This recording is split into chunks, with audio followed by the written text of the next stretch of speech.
Hello, grade 10. Welcome to Face with Mr. Ross, IGCSE Part 1. Going to spend this little talk here talking about this unseen paper, which is now seen. So we look at the question and we have these bullet points about this person, this young man leaving home. One confusing thing about it, when it says quitting was not sad, that's an odd phrase which I thought might have been confusing for people. Essentially, since leaving, and then he says it was not sad for me, but then quite clearly later on, and I find this contradictory, that he's sort of homesick and melancholy and sad. So it I had never concussed.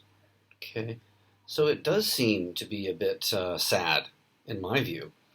And maybe he's confused. He's got a sense of, maybe one term here is bittersweet about why he's leaving.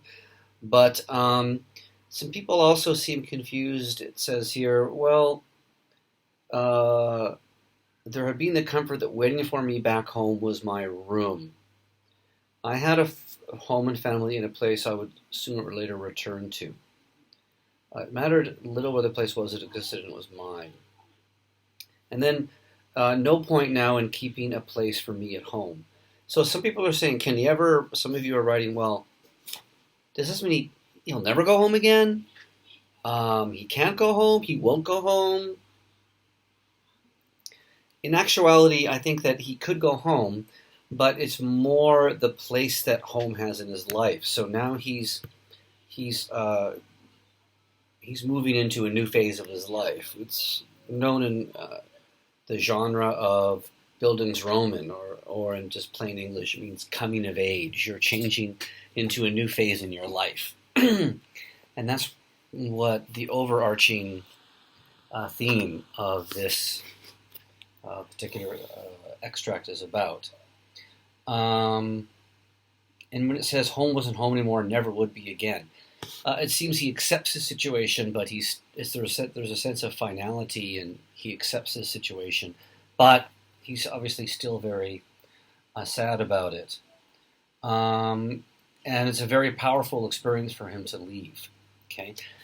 Because he could go home, but it's not going to be a place now where he's taken care of, where he has a free place to stay, and he's mothered and fathered.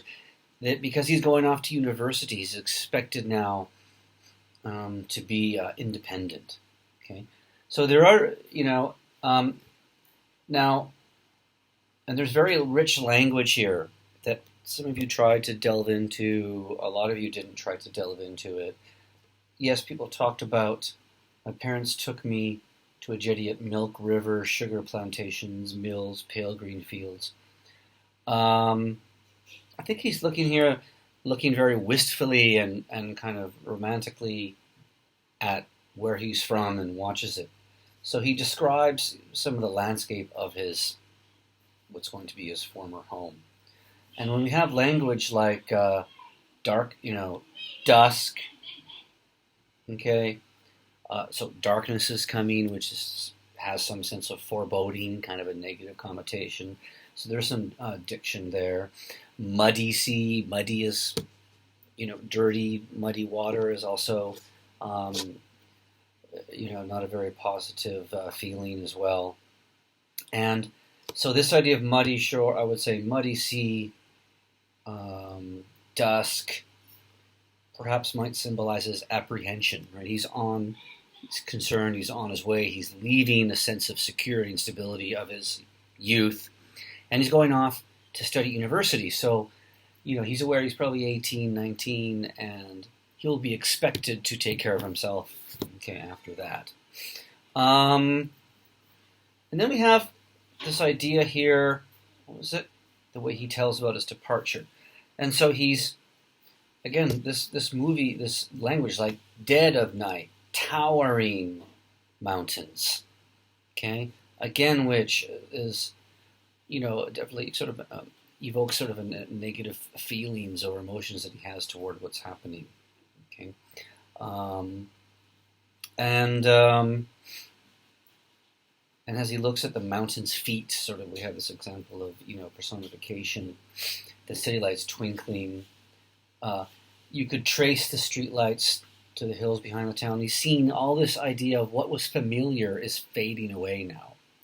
The warmth and familiarity of where he's from, his home, is just becoming distant, but yet he can still trace it out because he knows it so well. He can pick up the features. And it makes him perhaps long for what he's leaving. Okay. Also, dark sea. Now, here's something interesting. A widening gulf of the dark sea. Okay, there's no really gulf. The sea has no gulf. The sea is the same. The sea is the same land, area of the earth. It's just the sea. But he's using this concept or this idea of the widening sea, because it's not widening at all. It's still just there, fixed. The tides go in and out, but the sea's not widening, to symbolize the distance between, and that he's moving also away from the widening gap between the security and the comforts and familiarity of homeland. And then the widening idea of him taking him away. So that's and creating that widening sea symbolizes the distance from his old life, and he's going on to a new life. This idea of coming of age. And the way he sees himself at the end of the passage. Well, what's interesting, I think, about the author's feelings here is there's actually 3 phases. There's 3 types of emotions. And a lot of you picked out this, he's a lucky, lucky boy, and I believe it's the 7th paragraph. 1, 2, 3, 4, 5, 6. 6th paragraph. But he also says that, he also mentions the word lucky initially in the 3rd paragraph. I have been lucky. I was enlisted as a supernumerary crew. I was to be paid a shilling, which is less than £1. So that's nothing, but collected all my books and... Okay, so I was thinking, that's interesting. Why is he lucky? Okay, he's on a ship. He was allowed to pack his scooter. He's got trunks. Why is it lucky to be part of the crew? But then later on, when we see a lucky, lucky boy with a place suddenly at Cambridge University, a free passage to England, a loving family, every kind of security. So he has a sense that he's aware that, he's feeling so melancholy and sad that he's leaving his home, and this is so deeply affecting for me. But he's being sent to one of the best universities in the world, and he does have that security back home. Every kind of security. Perhaps they'll just continue paying for his fees, paying for his living costs at the dorms in Cambridge, which are beautiful. And perhaps he even sees himself as spoiled, and he's quite self-confident. He sees a quick enough wit to live on. And he talks about, he sees himself here as capable, innumerable narrow escapes behind and more ahead. And so we see here that he's sense of privilege, he's spoiled, this ridiculously grand cabin, the owner's suite. This is a very rich, privileged young man. We know that did he have a scholarship? Is he super smart, super rich? He's probably quite bright, but we also know he's rich, of course, because of where he's staying on this ship. So he's both privileged, probably intelligent kid, bright kid, but also very from a wealthy background if they're paying for him to be in the owner's suite in this ridiculously grand cabin.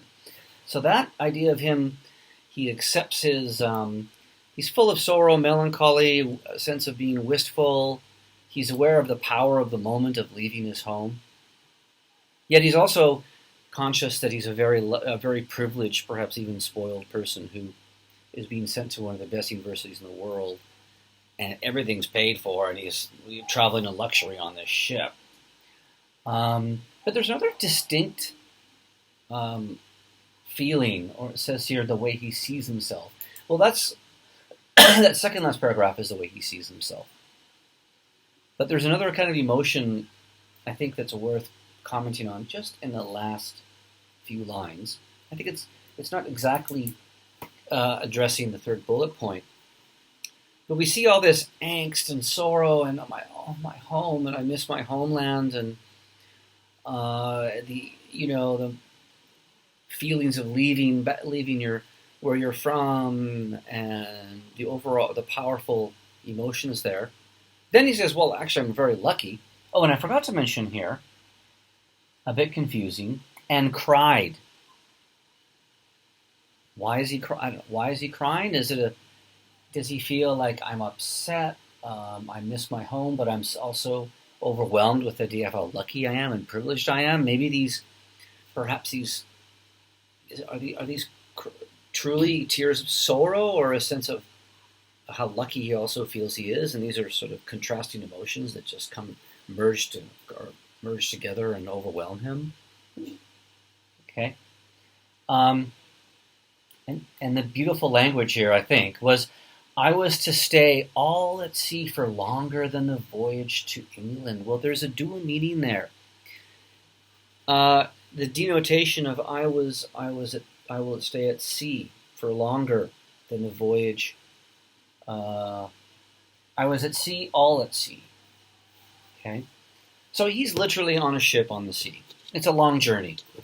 But he speaks about how he'll be at sea for longer than the voyage to England. Now, to be lost at sea, or to be at sea, means to be uncertain, uncertain about your path, of what, confused, and about what path to take, a sense of unsure or uncertainty, to be metaphorically lost, I guess. So we do have this expression, this idiom, to be lost at sea. Not having the experience and wisdom to know what to do at a particular time. And that's what he's saying here.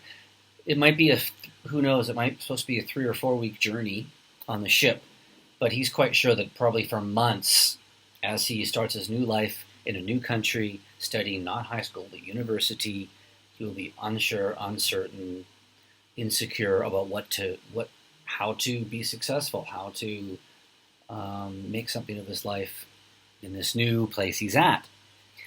And if he'll be successful at university or not when he's in the UK. And, back to what I was saying.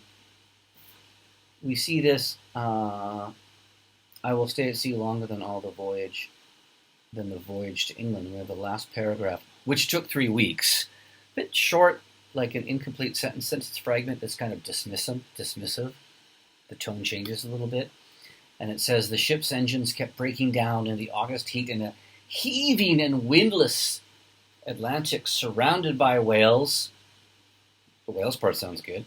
I discovered a loathing which I shall never shake off for the stink of warm molasses. So he's gone from this sense of, I'm leaving home, and I'm going to Britain, and it's also sad, but I'm so lucky, and now all that's evaporated because he's now on, it looks like that part of his journey, the challenge he's faced, the challenge is actually occurring on his journey, which is the ship's engines are breaking down, it's super hot, he's sweating, it smells, something that will never leave him. So he's essentially in misery. And he probably didn't think that would occur on the journey. He was thinking that when I get there, I will experience these challenges. But he turns out that he's somewhat, while he's at sea, he's lost at sea and being uncertain of what's going on, while he's still on the sea, if you follow my meaning. So that's that's what we, some areas we need to look at. So I was going to say, oh, sorry, my own notes here. My son just blew the TV up super loud. So we have this idea where the trip turns sour. So that dreamlike, wistful state or melancholy state he's in is just done. He's like now he's in reality. It's hot, smelly, stinks. Can't get to Britain. So that's quite vivid imagery there. The heaving and windless Atlantic. I'm not, and I don't know if it's literally molasses, but hot molasses would have a rather strong stench. It could be maybe similar to what the smells of the ship are, as the engine's churning, billowing out smoke as it tries to keep going. So that last little bit, is a sort of almost a third, I would call it like a third sense, different kind of emotion that he's experiencing there as well, which is kind of interesting. So what we have here is a coming-of-age story, something that all of you, because you're all going to go to university most likely, will experience what he's experiencing in 2 years' time. Whether you're at Cambridge is a whole other, whole other ball game. But some of you surely will. So this is my first video. This is my feedback on that. And I'm going to post this on Monday. And I hope you can hear me because, one of the previous videos didn't work. So I'm going to give you another video probably on Monday to talk about lessons. And I'm going to start reading I got tons of marking coming in from my classes, and I have trouble. My eyes are going a bit reading the screen. So, but I'm definitely going to comment on at least one or two of your paragraphs on 1984. Something on 1984. Another thing. Macbeth. I posted those grades. For those of you, I think 3 of you didn't write it. Not that great. I think people need to get a firmer understanding of the play. I don't think the play is that complex. I don't think the characterization is that complex. I think I would say there's limited number of major settings. And so you just have to really, really know the play. I'm not going to give any feedback on Macbeth now because you should have your test with you to look at the test as I'm commenting. So I guess you'll have to wait till we get back to Shanghai, if we ever start classes in Shanghai, to comment about Macbeth. Okay, so please just submit the homework. Just doing it helps. There's a lot. We're going to be looking at other exercises coming up. I'm going to be talking about this week in another video. I may try to also. We could do a Google Docs, in which this is another idea. We could do that. We all agree to get on Google Docs at the same time. We could try that. We should try that. And I've also been made aware of a site called Zoom, in which we can have a real-time class. Okay, that's it for now. Thank you.